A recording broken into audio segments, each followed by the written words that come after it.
Hello and welcome back to the Scenario 7 podcast.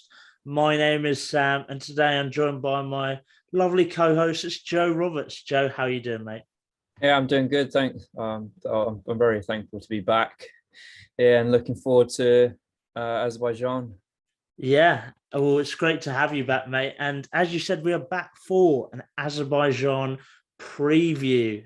And we've had a bit of a break after Monaco, so we could just reflect on all the overtaking that took place at that track. So I think we did really need that break to reflect. But today we're looking at Azerbaijan. But first, we're going to play Have I Got F1 News for You? But we're going to play it a little differently today. Normally, I read out a headline and you have to guess the missing word. But today I'm going to read that headline and have to guess what they're talking about. It all makes sense when I read the headline. It should be pretty simple, Joe, so you should be able to get this. So The headline is Fernando Alonso is set to break an insane F1 record at the Azerbaijan Grand Prix. And that is from WTF1. But what is the record they're talking about, Joe? I'm guessing most Grand Prix. It's along those lines. I'll give it to you. It's the longest career in F1. Would you like to have a guess how many years, months, and days he will have been racing in F1 for after Baku? 20. So either 21 or 20. I mean, your second guess was better because it is 21 years, 3 months, and 1 day after Baku. So as the lights go out on Sunday afternoon, Alonso will surpass Michael Schumacher and set a new record for the longest career in F1 history. Started in 2001 with Minardi, Alonso will have competed in F1 for 21 years, 3 months, and 1 day after this weekend's Grand Prix in Baku. In that time, Alonso has collected 2 world titles, 32 wins, 98 podiums, and 22 pole positions. The question I want to ask you, Joe, is where does Alonso rank in terms of the greatest drivers in F1? Oh, that's a hard one because I think for me, Alonso has the raw talent to, I think, personally surpass Lewis Hamilton in terms of, but maybe his, I don't know, political side, the side off the track has kind of hurt him. Like, remember him falling out with Ferrari, making, I think, then suddenly being hostile at McLaren when you got a new hot shot in Lewis coming from GP2 and then suddenly into a world championship car and actually competing. So I think reflecting on Alonso's career, I think is a bit mixed. I think it's too much his personality comes out and basically falls out with people, and then you have his raw talent he's probably one of the best defenders that I've seen, as in when you can go back to Alpine or last year with Alpine in Hungary defending off Lewis Hamilton for loads of laps. So I think that's how he remembered. And the 2 world titles, I can't really remember those, but he looked very quick and also against another great in Michael Schumacher. So I think if he made the right moves, I think he would surpass Michael Schumacher, but I just don't think he had the politics off the track in order to get in the correct car in order to perform at his best. Yeah, he is, I think, just such an incredible driver to be performing like he is. I think he's now 40, I think, or definitely around that age. So to be competing in F1 for 21 years is crazy. And I think that longevity puts him above drivers that may have more world titles just because he's been performing at such a high level for so long. Looking at Schumacher, who holds the record right now before this Grand Prix, And Schumacher was a great driver, but at the end, there was a clear fall off in terms of how good he was. While Alonso in this Alpine is still performing to such a high level, he's still getting great points every week. He's still putting in fantastic performances. So I think from a longevity point of view, he has to be up there. And then combining that with his 2 world titles, 98 podiums, 32 wins. For me, he is certainly up there, and he should be recognised as one of the greats because he is a fantastic driver and he should be remembered as that. But let's now move on to why we're here, previewing the Azerbaijan Grand Prix, and we'll be racing at the Baku City Circuit this weekend, a 6-kilometre track with 2 DRS zones, 20 corners, and 51 laps. Joe, what do you think about this track? I personally really like it. I think it. Maybe the early years it didn't cause like the drama, but then obviously you'd be able to, I think, follow closer. And I think when it's wet, it is, and when it goes wet to dry or just wet in general, it's entertaining. I would say this is probably one of those tracks that should just stay on the calendar because it's very entertaining to watch, rather than, even though I've only seen one race of Miami. I'm just comparing the difference, the factors, because Miami had a massive straight. So yeah, I think this track is good. It's also got good decent tire wear, so it means that you have to potentially do 2 stops. As we've seen, like Max last year, push it, then spin and hit the barriers and whatnot. So it's good in that aspect. It's a very challenging track, and it should be good to watch this weekend. Yeah, it is a real mix of wide and open and tight and twisty. The long main straight is the best place for overtaking, heading into turn 1, and then you have that contrasted with the narrow and windy castle section, which has caught out a lot of drivers in the past. I mean, Charles Leclerc, fighting for a world title this year, iconically went into that barrier. I am stupid, the iconic line, the meme that came from that. So for me, it's a street circuit that provides good racing. I'm very happy that this is the track that is after Monaco, because you have this track where it's really tough to overtake, the street circuit that's really tough with overtaking. And then you come to a street circuit where overtaking is great. You have that long straight, which really promotes overtaking. And it just, for me, it shows that not all street circuits are boring. You can have some entertainment at it. And we've seen that in the past. And I'm very much looking forward to this weekend's race to see what this new gen car can do with it being easier to follow, whether we'll see more overtaken than even last year, because last year we saw so much. I mean, we'll go on to talk about it in a bit, but yeah, it should make for a good race, hopefully. But now it's time to pass over to Matt for an Azerbaijan track guide using the F1 2021 game. Hello and welcome back to Scenario 7 Track Guide. Today we're in Azerbaijan of the streets of Baku. So at 20 corners for our drivers to navigate around this 3.7 mile track, 2 DRS zones and plenty of 90-degree corners, this track is all about precision.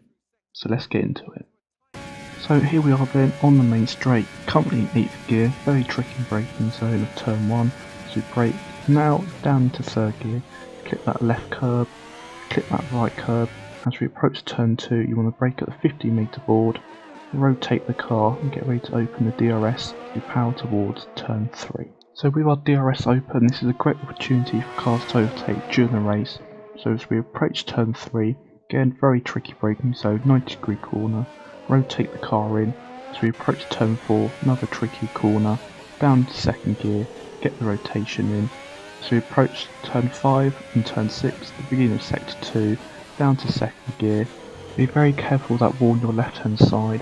So as we approach turn 7, again another tricky braking zone, up to 7th gear, down into second gear, get the rotation in. So as we approach the castle section, the tightest part of the track, go through turn 8, turn 9 and turn 10, keep it in second, round the corner we go, turn 12, a very long straight, keep the power down as we fly through there, turn 13, then 14, very tricky brake zone, down to second gear for turn 15, clip that curb, mind that ball on the right hand side. So as we approach the beginning of sector 3, this corner is vital, turn 16 as we set you up for this long, massive straight.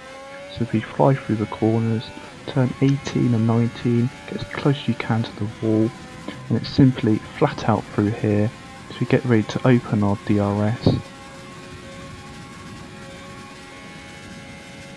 We open the DRS, flat out to the line, and that is a lap of the Baku street circuit. Cheers, Matt. Let's look at last year's race in Baku, and it certainly provided us with quite a bit of entertainment, even in qualifying, where we had 4 red flags with 5 drivers finding their way into the wall, with the result of that being Leclerc on pole for the second race in a row, Hamilton in second, and Verstappen in third. The main event started on lap 31, where Lance Stroll had a big crash after a tyre failure on the main straight, bringing out the safety car. But he was not the only one, as Max Verstappen also suffered the same fate on lap 46, pretty much in the same position, just slightly further down the main straight. But that brought out a red flag after the Red Bull pit wall were in communicating with Michael Massey saying, we had no warning, this is dangerous, you need to bring out a red flag. And then the restart provided us with one of the most iconic moments of last year, with Lewis Hamilton locking up into turn 1 after leaving the magic button on used to heat up the tyres, missing the turn completely. And we ended up with Sergio Perez winning from 6th, Sebastian Vettel coming second from 11th, and Gasly coming third from 4th, which is the most bizarre podium of last year, but just shows how good that race was. And Hamilton ended up 15th. It was an unbelievable 2-lap shootout at the end, and the overtaking was top tier. But Joe, what is a memory you had from the last race? I go back to that Lewis Hamilton moment. I think that kind of probably defined the season. Well, as well as there'll be some other mistakes from Max and that, but I think that probably maybe that position kind of mistake cost Lewis Hamilton the world title. And I'm not saying it's going to be a similar scenario with like Leclerc or Max or even Perez or Sainz. But I think around this time, the points does start to add up in terms of the fact, are you pushing for that world title at the end of the year? Is Leclerc going to start fading away after the strong performance? So that's how I take from it, as in terms of the fact because it's 7th race in the Canada. I think it's the 7th. This is the 8th. The 8th race. Oh, because they added Miami. So the 8th race is, even though there's like 16 races left, it's kind of in June, because it's I think it's like a double header or whatever. There's a lot of races coming up. It's a defining moment in the season, and one of those defining moments. So it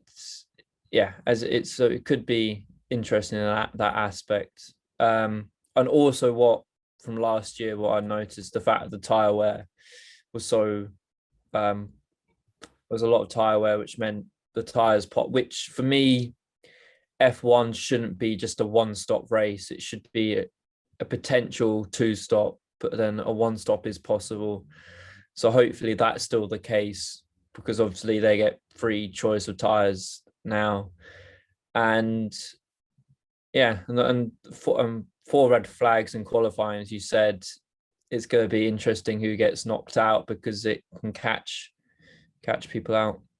Yeah, it's a tough circuit. That Pirelli tire wear thing, that was a bit of a shambles, as you said last year, with like two cars having blowouts after no sign that it was going to happen. That was something that hopefully won't happen again this year, because both were very dangerous accidents. But my memory from the last race has to be Sergio Perez getting his second win in Formula One after starting sixth. He had a fantastic recovery drive, which was very impressive. It was a case of right place, right time to capitalise on Hamilton and Verstappen misfortune. And this race took him from one race win to two, which meant we could move him out of the same bracket as Pastor Maldonado. So that made me very happy. Of course, he's gone on since then and got another win, which is great. He's on his way, and I'm bringing this up because he's in the title fight this year, and I'm hoping that he'll get a few more race wins. And me bringing this up will provoke another race win at Baku this weekend. But now let's move to the predictions, starting with the table, which is done on averages for people that don't know, because we want to give everyone a chance, even if they're not here every week. So these is the prediction tables as it stands after Monaco. So in first place, we have Matt, who is on 3 points average, dropping from 3.3 last week. So, we're catching up. And then it is me moving above you, Joe, on 2.3 points, the same amount of points, but on the same average, it goes to who has the most points scored this year. Oh my! You hit every single race. Don't hate the play, hate the game. So I move into second after getting 3 points in Monaco. Joe, you're third, 2.3 points as well. Josh is fourth on 1 point. Robert is fifth on 0.5. Now, so there's a lot to play for, especially in Baku, where anything can happen. So the first predictions we go through are first accident, first safety car / red flag, first pit stop, first blue flag, and most overtakes. So I will get us started on this. For first accident, I've gone Lance Stroll lap 1, because that was the first accident last time in Baku. So I thought, why not go for him again? And lap 1's always a safe bet. For first safety car / red flag, I've gone for Schumacher lap 1. I just feel like he's in a place where he's not feeling very confident at the moment. Günther Stein is putting a lot of pressure on him because Magnussen is outperforming him significantly. So I feel like he's under a bit of pressure, and he did cause a big collision last week. Hopefully this one isn't as dramatic, because that was quite the shunt. So yeah, Schumacher lap 1 for first safety car / red flag. First pit stop, I've gone Stroll lap 1.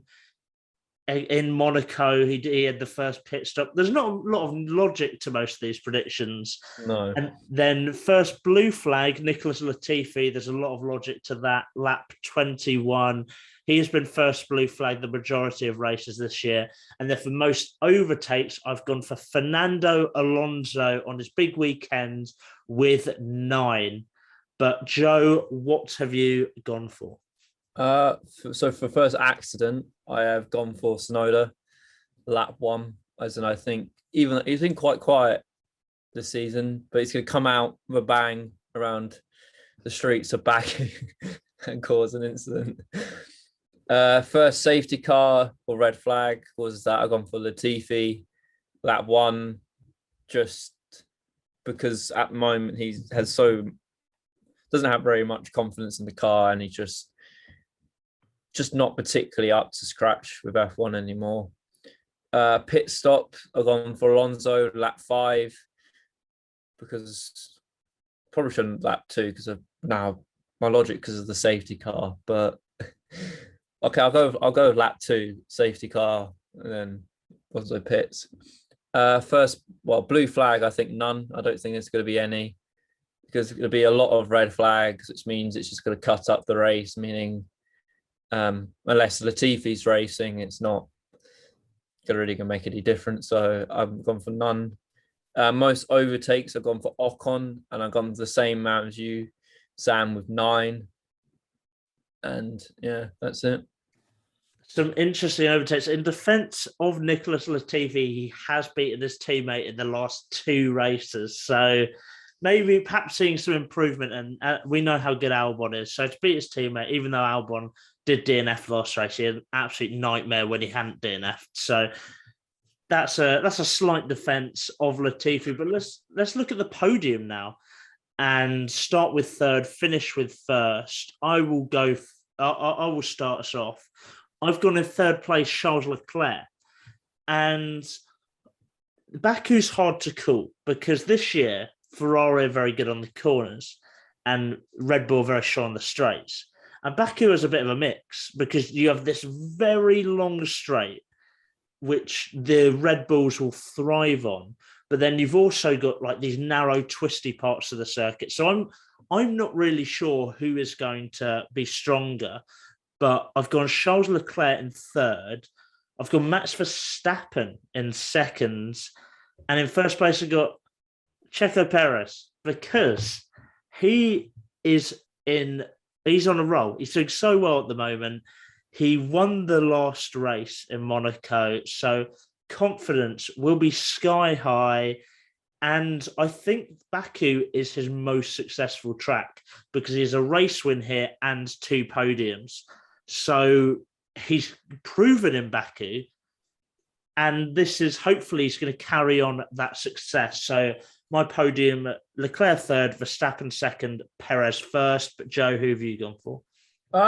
Yeah, I've gone for interest. I'm just looking at the standing because I didn't just realise, but I didn't realise Sainz is behind Russell, and Lewis is only. Oh, he's got okay. I read that wrong. Yeah, as in Russell's still in the champion. Sorry, so I was a bit off tangent there. I'm going very similar to you, Sam. As in, I've gone for Verstappen P3 just because I think again it's a lottery. And what is shown in Monaco, the Ferraris and Red Bulls are equally matched, and I think they'll still be equally matched. But I do think Verstappen will still have a good show, be very close to pole. Then I've gone for P2. I've gone for Leclerc just because I think he'll get pole because I think he's got the most poles this season, and also he's I think very strong around here, very strong around Baku. But I think Ferrari at the moment being a bit fragile in terms of strategy wise, and it seems like it's going to might be another issue, I think. So then P1, I've gone Perez just because he can keep the tyres alive, and also it's been very successful around here traditionally. So I think the car suits him, so it means he's going to be faster, which means if my standings are correct, he'll be 11 on points in the championship with Max, I think. That would be dramatic. And yeah, I'm really liking these podiums today. This is great. I really hope that happens. But that wraps up our podcast previewing the Azerbaijan Grand Prix. Remember to like, subscribe, comment your predictions down below. If you want to stay up to date on all that is happening at the Scenario 7 podcast, the links to our socials are in the description. Thank you for listening, and we'll see you in the next one.